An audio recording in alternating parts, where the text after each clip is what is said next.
Friends, welcome to my channel. तो आज हम लोग पढ़ने वाले हैं क्लास 9th का, ये आप लोग का बायो का चैप्टर है जिसका नाम है उत्तक यानी टिश्यू। तो इसमें हम लोग पहले पढ़ेंगे एनिमल टिश्यू, उसके बाद प्लांट टिश्यू और यहाँ से क्वेश्चन आपके पूछे ही जाते हैं।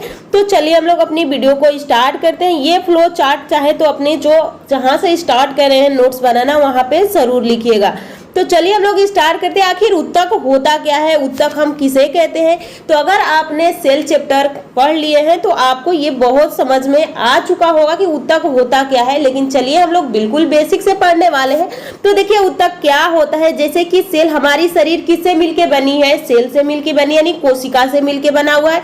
तो कोशिका एक होती है, यानी यहाँ पे एक है तो इसको हम सेल कहते हैं। जब कई सारी कोशिकाएं इस तरह से कई सारा ग्रुप बन जाता है तो इसे ही हम टिश्यू कहते हैं। जब टिश्यूओं का ग्रुप बनेगा तो वहां पे आप लोग का आर्गन बनेगा। जब आर्गन का ग्रुप बनता है तो एक बॉडी बन के तैयार हो जाती है। जैसे कि एग्जाम्पल से समझाया जाता है कि एक ईंट है तो वो आप लोग का सेल है। जब एक दीवार खड़ी हो गई तो वो 4 दीवार खड़ी हो गई, उसके बाद एक रूम बन गया, फिर एक घर बन गया। इसी तरह एक ईंटा सेल हो गया, फिर ईंटे के ग्रुप को हम टिश्यू कर देंगे, फिर 4 दीवार को हम आर्गन यानी आर्गन कह देंगे, और फिर जब कई सारे रूम मिल जाएंगे एक में तो आर्गन सिस्टम बन जाता है। उसी तरह हमारे बॉडी का निर्माण हो चुका है। तो पहले चैप्टर में हम लोगों ने जो सेल के बारे में था कंप्लीट पढ़ लिए हैं। अब हम लोग को पढ़ना है टिश्यू के बारे में। टिश्यू क्या होते हैं, टिश्यू को हमारे शरीर में क्या आवश्यकता है, तो इन सबको हम लोग देखने वाले हैं। तो चलिए हम लोग स्टार्ट करते हैं अपनी वीडियो को। तो आप लोग लास्ट तक जरूर बने रहिएगा।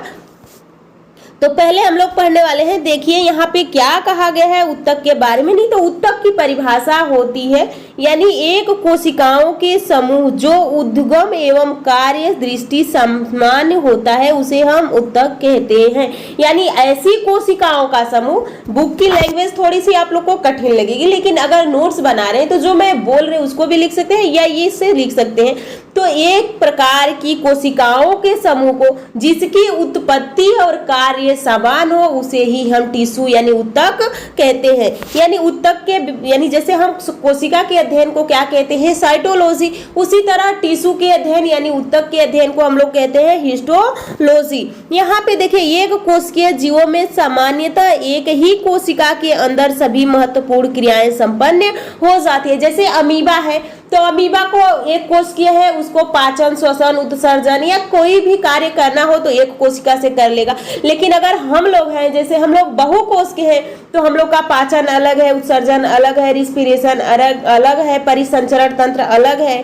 तो ये सारे अंग जो आर्गन्स है अलग अलग है। वो तो वही कहा गया है जैसे पाचन, श्वसन, उत्सर्जन क्रियाएं होती है। बहुकोशिकीय जीवों में सभी महत्वपूर्ण कोशिकाएं विभिन्न समूह द्वारा की जाती है।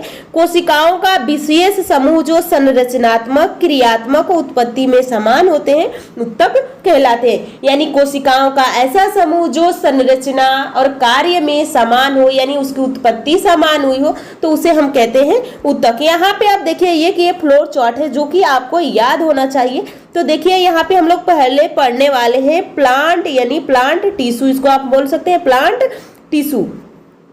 तो प्लांट टिश्यू को 2 भागों में बांटा गया है। एक है विभाज्य उत्तक और एक है अस्थायी उत्तक यानी मेरिस्टेमेटिक टिश्यू और परमानेंट टिश्यू। उसके बाद आप देख सकते हैं जो आप लोग का विभाज्य उत्तक है, विभाज्य उत्तक का मतलब कि उन कोशिकाओं में विभाजन हो रहा है, और यहाँ पे परमानेंट टिश्यू का मतलब कि इस कोशिका में विभाजन होना बंद हो चुका है।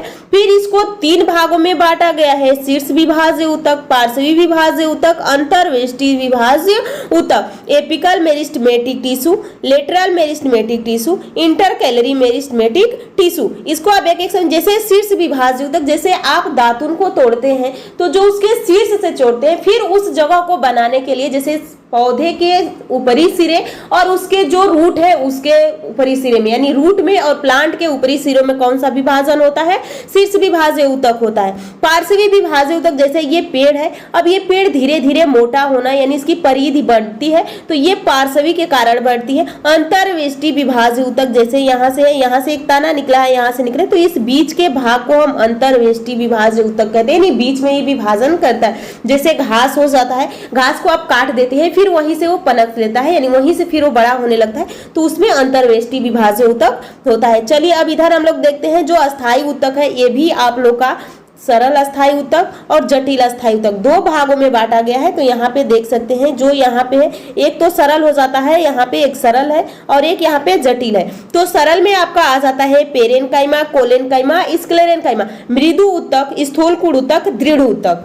आगे देखिए इसमें जटिल में, देखिए जटिल में जाइलम और फ्लोएम होगा। तो अक्सर आपको पता जाइलम और फ्लोएम के बारे में होगा, जब इस चैप्टर को आप पढ़ लेंगे तब आपको पता चल जाएगा कि नहीं पेरेनकाइमा, कोलेनकाइमा, स्क्लेरेनकाइमा भी कोई चीज होती है। फिर यहाँ पे जो जाइलम है आपका, फ्लोएम है और जाइलम ही, ये चार कोशिकाओं से मिलके बना हुआ है। तो जाइलम में आप लोग की वाहिनिकाएं हो जाती है, वाहिनियां हो जाती हैं, उसके बाद जाइलम पेरेनकाइमा हो जाता है, जाइलम फाइबर हो जाता है। यहाँ पे फ्लोएम है, इसमें चालनी नलिकाएं होती है, सहचर कोशिकाएं हो जाती हैं, फ्लोएम पेरेनकाइमा हो जाता है और फ्लोएम फाइबर हो जाता है। इसी में हम लोग आगे देखेंगे कौन सी कोशिका जीवित है, कौन सी कोशिका मृत है। आगे देखिए, चलिए अब हम लोग एक एक पढ़ना स्टार्ट करते हैं। तो देखिए यहाँ पे कहा गया है विभाज्य ऊतकी यानी मेरिस्टेमेटिक टिश्यू। तो विभाज्य ऊतक वृद्धि करते हुए भागों में पाया जाता है। तने, जड़ों के शीर्ष और कैम्बियन स्थिति के आधार पर विभाज्य ऊतक 3 प्रकार से विभाजित किया गया है। तो यहाँ पे पूछ सकता है कि किसके आधार पे इसको विभाजन किया गया है। तो यहाँ पे कैम्बियन विभाज्य ऊतक के आधार पर इसका विभाजन किया गया है। शीर्ष विभाज्य ऊतक, पार्श्वी विभाज्य ऊतक और अंतर्वेष्टि विभाज्य ऊतक। तो यहाँ पे देखिए शीर्षस्थ विभेदन तने व जड़ के शीर्ष पर स्थित होता है और पादपों की लंबाई में वृद्धि करता है। पार्श्वी विभाज्य ऊतक या कैम्बियन तने व जड़ के परिधि में स्थित होता है, जो उनकी मोटाई में वृद्धि करता है। जैसे ये एक पेड़ है, इसके शीर्ष पे शीर्ष विभाज्य ऊतक, इसको मोटा कर रहा है पार्श्वी विभाज्य ऊतक। और अंतर्वेष्टि विभाज्य ऊतक पत्तियों के आधार की टहनियों के पर्व यानी इंटरनोड के दोनों ओर स्थित होता है। जैसे इस तरह से एक पत्ती निकली है, फिर यहाँ से एक पत्ती निकली, तो इसको हम इंटरनोड बोलते हैं, वहीं पे इसका विभाजन करते हैं। इन भागों की वृद्धि करता है। अगला देखिए, इसकी विशेषताएं भी है। तो सेलुलोज की बनी कोशिका भित्ति होती है। यहाँ पे कोशिका टाइपिंग मिस्टेक हो गया है, इसे वो कोशिका भित्ति बनती है, यानी इसके कोशिका भित्ति बननी है। तो प्लांट में किसकी कोशिका भित्ति पाई जाती है? सेलुलोज की। कोशिका के बीच स्थान अनुपस्थित सटकर जुड़ी कोशिकाएं होती हैं। कोशिकाएं गोल हो सकती है, अंडाकार हो सकती है, आयताकार हो सकती है, यानी गोल हो सकता है, अंडाकार हो सकता है, आयत के आकार का हो सकता है। कोशिकाएं द्रव्य सघन गाढ़ा काफी मात्रा में होता है। नाभिक एक या बड़ा हो सकता है। संचित भोजन अनुपस्थित होता है और इसमें रिक्तिकाएं जो वैक्यूल्स होता है वो भी अनुपस्थित होता है।